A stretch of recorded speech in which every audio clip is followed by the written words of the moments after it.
What's going on, 49er faithful, 49er fan, 49er gang? This is your boy Niner Gang Podcast back in the building.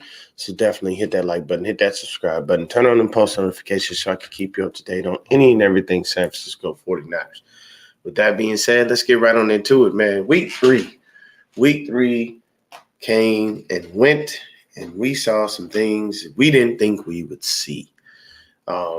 It has been a tremendous situation when it comes down to it, as far as week three is concerned. So we're gonna talk about it, man. We are definitely gonna talk about it.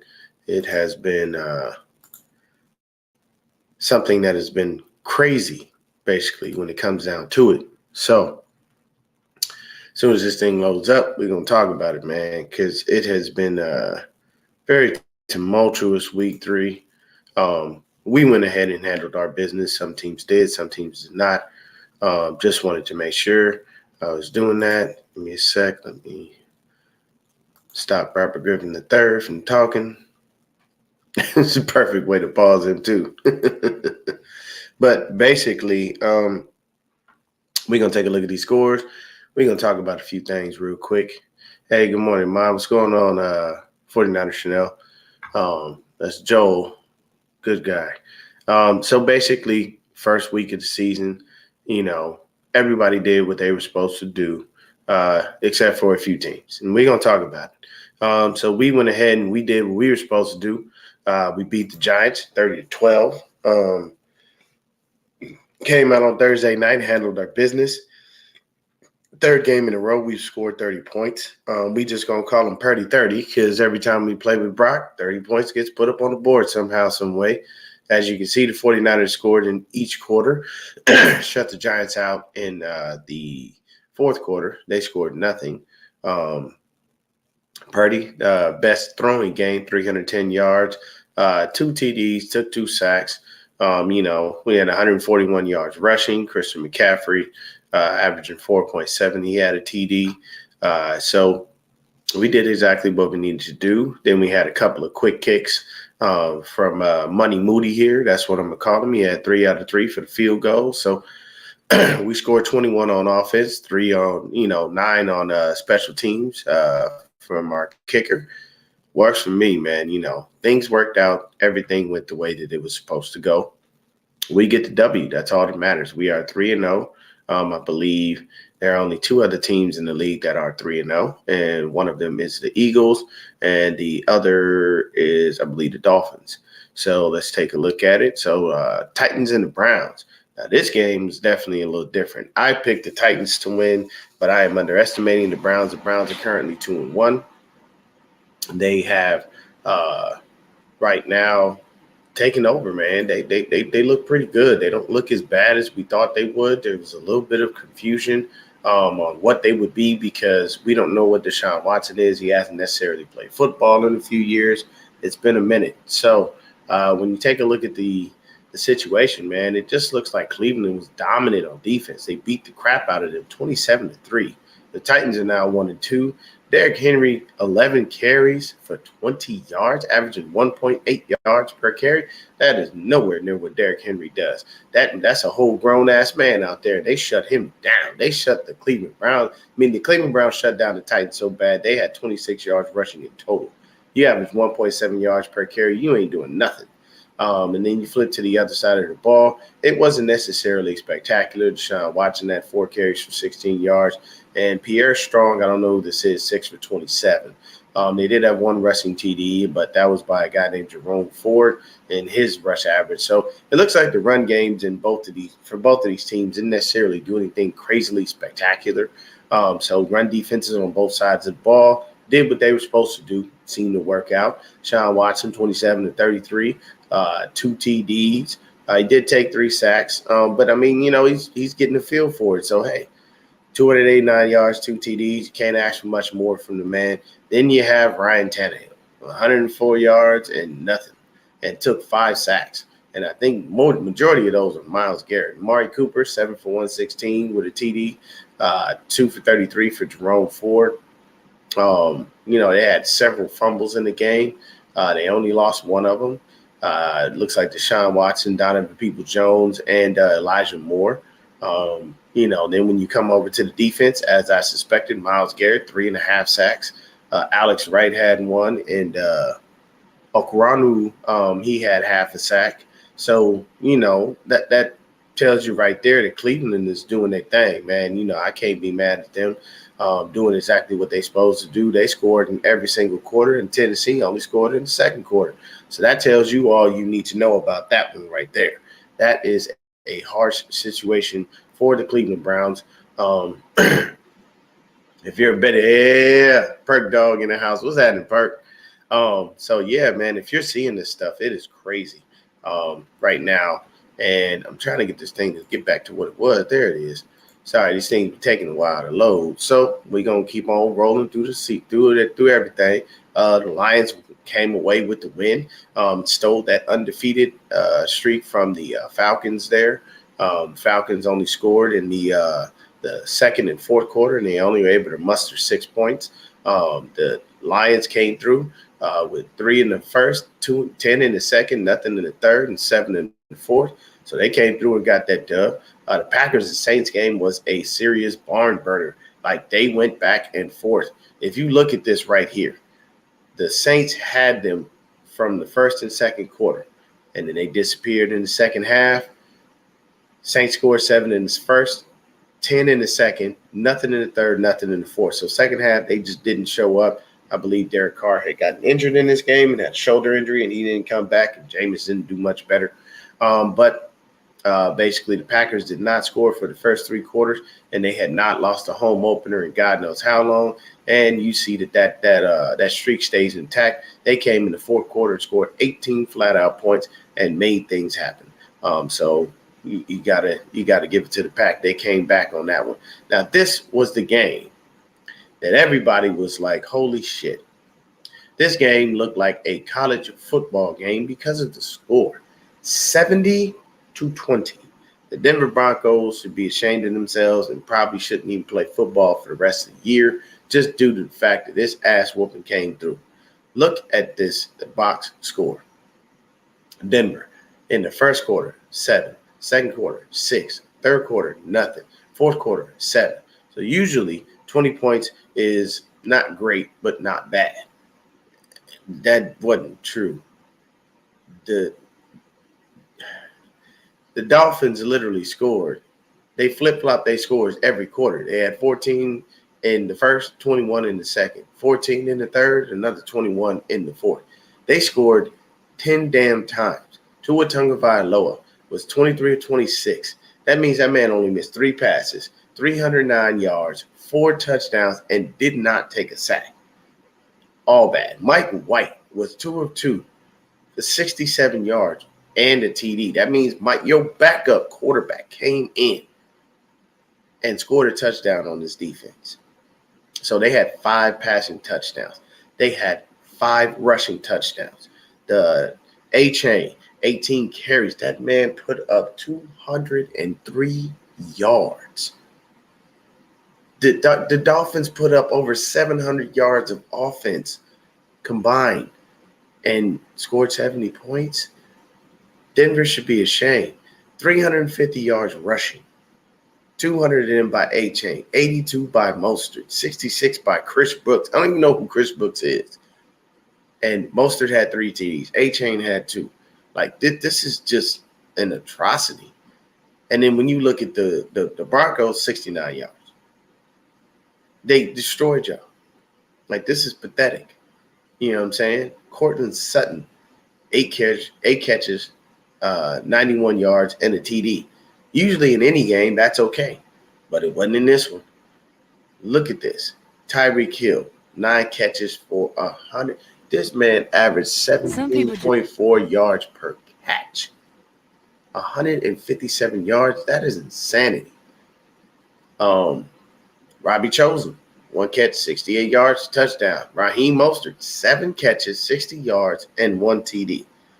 A-Chain, 4 catches for 30. So if you had A-Chain or you had Mostert in your fantasy lineup, you scored points like nobody's business. And the thing is, what people forget, Raheem Mostert is still the fastest man in the NFL. And obviously, he shows you that with his speed. And obviously, he shows you that with his power because it does not go down easily. Now, to look for all the offensive production, they only had one sack. They had four TFLs, um, and then only one interception. So you would think the defense did something crazy. It was not that way. It was the offensive explosion. Literally, the total tackles on the defense was 57 Some people just know there's a Miami Dolphins. And podcast about that. the next thing you know, when you look at, I pause this, but when you look at the Denver Broncos, they had 82 tackles. 82. That's insane.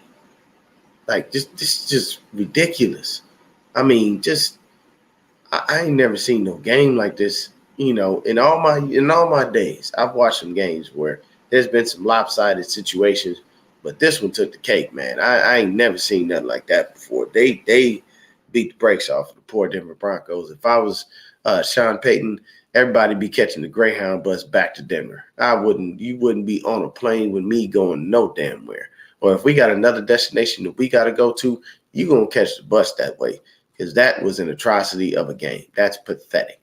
So the Chargers and the Vikings had themselves a little barn burner. But the Chargers were able to hold up 28-24. They get their first win of the season. Unfortunately, they have lost Mike Williams for the season to a torn ACL. Very, very unfortunate. The Patriots beat the Jets 15-10. The Jets didn't score in the first or the third quarter. And the Patriots scored in every quarter. It wasn't nothing spectacular. It was just 15-10. But the Jets and the Patriots are both 1-2 at the bottom of their division. The Bills beat the brakes off of the Commanders. They are now 2-1. They beat them 37-3. The Commanders only scored in the fourth quarter. So that tells you all you need to know about that game. The Texans and the Jags. DeMeco Ryans gets his first win as a head coach. Congratulations to him. 7 in the first, 10 in the second, 7 in the third, 13 in the fourth. The Jags didn't score in the first half at all, and then they decided to start playing football in the second half. But it definitely wasn't enough to be able to come away with the win. The Colts shocked me, beat the Ravens. And this game just seems to be very close. It was only won by a field goal, so 22-19. Gardner Minshew is playing right now due to the fact that Anthony Richardson is injured. Panthers and Seahawks played. Seahawks came away with the win, 37-27. They did what they needed to do in that game. The Panthers are currently 0-3, and it's just looking bad for them right now, man. It's a rough go. And then we had the Bears and the Chiefs, and the Bears got the brakes beat off of them by the Chiefs. They scored 7 in the first, 3 in the third, nothing in the fourth. They scored 27 points in the second quarter alone. The Chiefs are always going to be a viable threat as long as Patrick Mahomes and Travis Kelce are alive. So 41-10, I feel bad for the Bears, man. It just looks horrible. There's nothing you can do. Now, of course, the big thing in this game was the fact that everybody was talking about Miss Taylor Swift and her being there. And what confuses me about that, what's going on, Perk? What confuses me about that is the fact that, it was very well known in the league that Travis Kelce liked black women. I think he was dating a black woman when he was first coming into the league, if I'm not mistaken. So to see him all over Taylor Swift, who was all but a toothpick, and no one. I mean, I don't listen to Taylor Swift. It's not my vibe. There's nothing against her. I mean, hey, her music is her music. Whoever listens to it, whatever the case may be, you have fun. I know The Rock refers to her affectionately as Tay Tay, but it kind of is what it is. Hey, you want to date Taylor Swift? Go ahead, man. I just tell you this: if y'all get lost somewhere, you're gonna be keeping her warm. You're gonna die if you expect her to keep you warm. She's too skinny, way too small for my liking. I don't like no small woman, like a thick girl. So then we got the Cowboys in the car. This is the Cowboys and the Cardinals game, man, and I do have to go over this because Cowboys fans were back on their shit As they always were, man. They had 2 weeks beating shit out of people, and they were, yeah, we them boys, we this, we that, and they come through and get broke up by the lowly Arizona Cardinals, who nobody necessarily expects anything from this year. And as soon as this loads up, we'll go over the numbers and figures. So Dak Prescott, 25-40, 1 TD, 1 interception, took 2 sacks. Yeah, not good enough. Joshua Dobbs, 17-21, 1 TD, took 2 sacks. We don't expect much from Joshua Dobbs. We expect a lot from Dak Prescott. But the difference in this game partially was it tells you that both run defenses suck ass, because the Cardinals' run defense gave up 185 yards in total. Dak Prescott had 24. Tony Pollard had 122. Rico Dowdle had 21. Hunter Lepke and then CeeDee Lamb both had 9 yards for 185 yards. That's still a lot to be given up. 5.6 yards per carry. Nobody on the Dallas Cowboys averaged less than 5 yards a carry. So I apologize outside of CeeDee Lamb, but, he's a wide receiver, so we don't really count that. And then when you flip over to the other side, James Conner, 14 carries for 98 yards in the TD. He had 7 yards a carry. Rondale Moore, 3 for 54. He had a TD. So 222 yards in total. So that tells me that when we play the Cardinals, we're okay because we can run all over them. If you're giving up 185 to the Cowboys, you're definitely going to give up another 185, maybe 200 to us. So it's definitely confusing as far as that is concerned. And then when you look at the receiving, nobody went over 100 yards on either team. Marquise Hollywood Brown had that 1 TD that was thrown by Josh Dobbs. And then, of course, this Dowdle kid, he caught the 1 TD from Dak Prescott. Then when you look at the defenses, 2 sacks here, 2 sacks here, 6 tackles for a loss, 5 tackles for a loss. So the defenses seem to be somewhat even as far as numbers go. But it's just the fact that the Cardinals came in there and ran all over them. This was the number that everybody was circling. And when they come up next to us, and we at home, so we don't have to worry about this. We're actually pretty good. We can handle that. And the only thing I'm worried about with the Cardinals right now is Joshua Dobbs. He is a mobile quarterback, and we do have some issues with them. So we do not want him running all over us. So we just have to be mindful of that. But yeah, heartbreaking loss for the Cowboys there. Definitely not an easy task. So next up, we got the Steelers and the Raiders. Steelers pulled off the W. They beat the Raiders. Raiders are 1-2. Steelers are 2-1, 23-18. The Raiders did not score in the second or third quarter, and the Steelers didn't score in the fourth, but they gave up 11 in the fourth, so it started to scare them because it looked like everything was going to come back. And look at this here. Look at this shit. Jimmy Garoppolo, 324 yards passing, 2 TDs and 3 interceptions. We all know about that as Niner fans. Good Lord. Next up, we got the Eagles versus the Bucks. The Eagles pull off the dub, 25-11.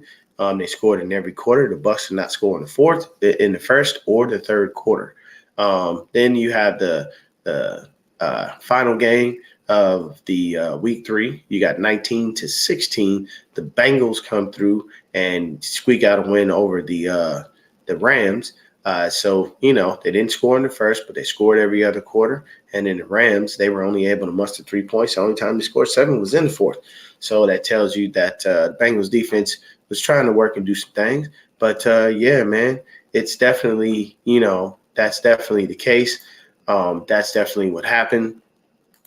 And, that is the week in a nutshell. When you take a look at everything, it is just flat out amazing that these teams came through and did what they did. But, hey, I don't care about anything else because the 49ers are 3-0.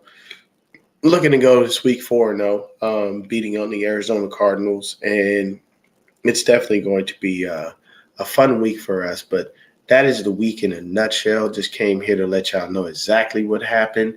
Once again, that is a college football score. 70-20 is a disaster. That is a beatdown, a mollywhopping, whatever you want to call it. You just look stupid when you have the situation of you going out playing a team, and next thing you know, there being nothing you can do, and they just score at will. It is all but unfortunate and all but unfair. So you have that. That's the situation. The Denver Broncos basically have to go all the way back to the drawing board. They need to rethink life after that beatdown. I'm so sorry. There's no way in hell that a team could beat me like that, and I'm just supposed to be like, all right, well, kind of is what it is. No, no, no, no, no, no. That is not the way it is. I'm pretty sure Sean Payton tore everyone in there a brand new asshole, and is probably still doing it right now. He probably lost his voice and went hoarse because he's sitting there going, I don't know how to stop ripping y'all to shreds for the pathetic display of football that y'all put on that field. But that is it for me. I'm going to go ahead and jump off here and get myself ready for work. But thank y'all so much for tuning in for this quick little NFL Week 3 recap. But, boy, wasn't nothing worse than that Dolphins L. That Dolphins win. Nothing worse than that for them Broncos. I ain't seen a loss like that in forever. And I tell you this, the Miami Dolphins are balling.